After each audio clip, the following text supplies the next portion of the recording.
How's it going, everybody? Welcome back to my channel, and today I'm going to be showing you how to win Genesys format Yu-Gi-Oh! With the Alliance Insight Fish support. I never really went over these cards on my channel as much as I would have liked to, as I took a little bit of a break right around the time they came out. But now that Genesys format is around, I'm back at it, and so we've got Fish and Bids, Aspaschool, and Toxic Boxfish, and I'm going to show you how to use these.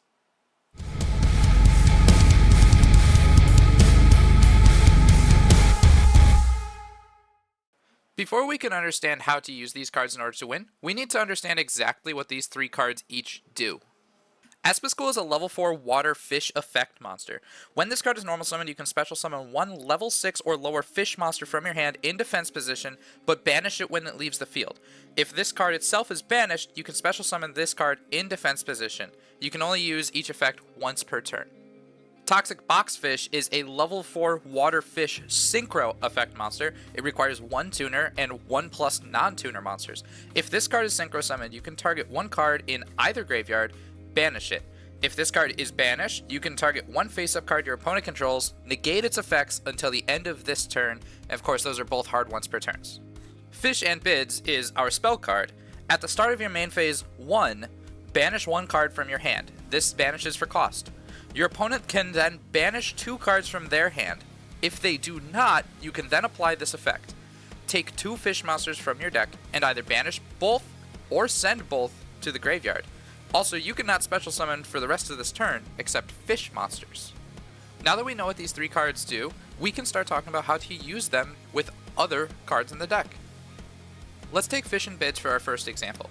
If you open Fish and Bids along with, say, Sykes, Moonlight of the Ghoti, and any other fish monster, you're about to have a very good time. You would start this combo by, at the start of your main phase 1, activating Fish and Bids and banishing Sykes for cost. Now, at this point, your opponent's either going to banish 2 cards from their hand, or you're going to banish 2 fish from your deck, or send them to the graveyard, depending on where you need them. For the purposes of this video, we're going to assume that your opponent lets this resolve and they don't banish 2 from their hand, and they don't stop it with Ash Blossom. We've also opened another fish monster in our opening hand in this scenario, so I would, and this could be different depending on the cards in your hand, send Aspaschool and shift Fairy of the Ghoti to the graveyard. You will have one trigger effect on resolution of Fish and Bids, and that is going to be Sykes, Moonlight of the Ghoti. For cost, you are going to banish Aspaschool from your graveyard to summon Sykes. On resolution, you're going to have 2 trigger effects. That is going to be Sykes, Moonlight of the Ghoti, and Aspaschool. You're going to do chain 1 Sykes and then chain block this because Sykes can be Ash Blossom with Aspaschool. Aspaschool will summon in defense position, and then Sykes will resolve. Now you can choose a multitude of fish monsters. Snopios, Zep if you already have Snopios, Keef if you want to go into a level 4 synchro. There's a lot of possibilities here. In this scenario, we've opened up one of the 3 of tuner fish, Pace's Light of the Ghoti. So I would probably search Snopios in this scenario. Now it's time to resolve Sykes fully by banishing 1 fish monster from our face-up field or our hand. In this case, we have a fish tuner monster in our hand, so we're going to banish Snopios. On resolution, we're going to activate Snopios by banishing Shift from our graveyard for cost in order to add Snopios back to our hand. At this point, we aren't going to have any more trigger effects, so we're going to normal summon our Pace's Light of the Ghoti. And then once that resolves, we're going to use Aspaschool and Pace's to synchro summon Arianpos. On resolution, we're going to go chain 1 Arianpos, and because we don't really have a way to banish Paces from our graveyard without using Snopios and clogging up our field, we're going to use Arianpos to banish a second Paces from our deck. Now, believe it or not, this is pretty much where we're going to move to end phase. So there's plenty of things that you could continue to do here, but with the 3 cards that I gave us for the opening hand and the 2 dead cards in the hand that were not talked about, whether they're hand traps or just cards that didn't interact with the board currently, this is just where we're at. The real plays start during your opponent's standby phase and during their main phase. During your opponent's standby phase, you are going to activate Paces in order to special summon, and then you're going to activate Shift in order to special summon. It doesn't matter what order you do these in. Since they were special summoned this turn though, you can now use their quick effects in order to synchro summon during your opponent's main phase. At this point, I can't really teach you more combo. I can only kind of guide you where to go, because Ghoti is such a reactionary deck. There is no, you have to summon this a certain way or you lose, or type of play lines, really. It is very reactionary, it is in the moment, and that's why I love the deck so much. But what I can show you is Arianpos's effect to ensure that you get a third synchro summon during your opponent's main phase. In this scenario, we see that your opponent has normal summoned an effect monster with an ignition effect and not a trigger effect. So on summon, we're going to say that we're going to activate Paces, Light of the Ghoti, in order to quick synchro, and then we're going to use Paces and Arianpos to summon Ascan. On summon, we are going to chain one Arianpos and then chain block this with Ascan the Bicorn Ghoti, targeting their effect monster and Ascan itself. Arianpos is going to target one of the Paces that is in the graveyard. Now, you could target Aspaschool here and get a free monster on the board, but we are worried about clogging our board, as we are mainly a synchro strategy, and if we clog our board, we cannot keep summoning things, especially during our standby phase when we need to get our tuners back. Now that this resolves, Ascan will banish itself, Paces will be banished, and we are going to search our deck for a Zep. On resolution, we're going to activate Ascan in banishment, and now the best fish in our graveyard currently, we have Aspaschool, Paces, or Arianpos, is probably just Arianpos to banish in order to summon Ascan back.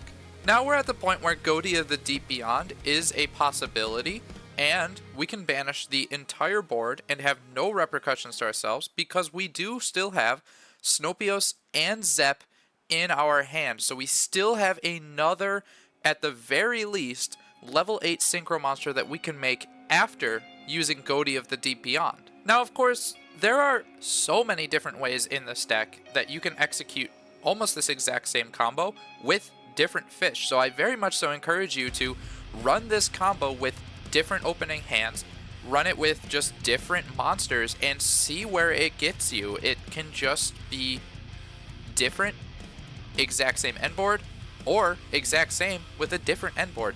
It's very, very possible to just do something different with this deck, and that's what I really like about it. So please try this all for yourself, but this should give you a basic understanding of what the main Ghoti combo is.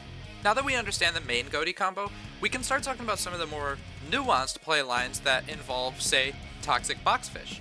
The main way to get into Toxic Boxfish is by using Keith, Merc of the Ghoti, and then any level 2 tuner that you can get your hands on.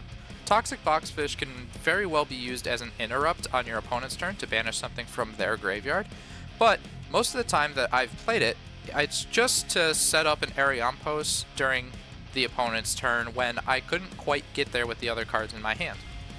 In order to set up an Arianpos using Toxic Boxfish, you're going to either need Keith, Merc of the Ghoti, or White Sardine, along with either Shift or Paces in your opening hand. For example, with the White Sardine line, you would activate White Sardine by sending one White Sardine from your deck to the graveyard for cost, and then normal summon Shift Fairy of the Ghoti. From there, you would synchro summon Toxic Boxfish. Toxic Boxfish on summon will then banish Shift, and that is the entire combo, because once it gets to your opponent's standby phase, Shift will come back, and then you use Shift to go into Arianpos. This combo is exactly the same if you open Keith and say Paces, except you would normal summon the tuner first and then activate Keith to special summon. Now, of course, I only went over these 3 cards in this video, with Aspaschool actually having the least amount of screen time, but that's because it's always part of the larger combo. If you'd like a more comprehensive walkthrough and combo line video regarding the Ghoti structure as a whole rather than just the 3 new cards, let me know in the comments and I'll do another video just like this, but featuring some of the other cards that are in the deck. Thank you so much for watching this video. A lot of people have been asking me for some of the Ghoti playlines, and I think my last Ghoti playline video just didn't really quite showcase what the deck can do, so I really wanted to make another one, especially with the new Genesys format and how I have this deck built. That has actually been performing very well for me in the format, so I wanted to share it here with you guys. I've been really trying to make sure that this looks good, so thank you so much for watching. As always, I've been Dinosaur, and I'll see you next time.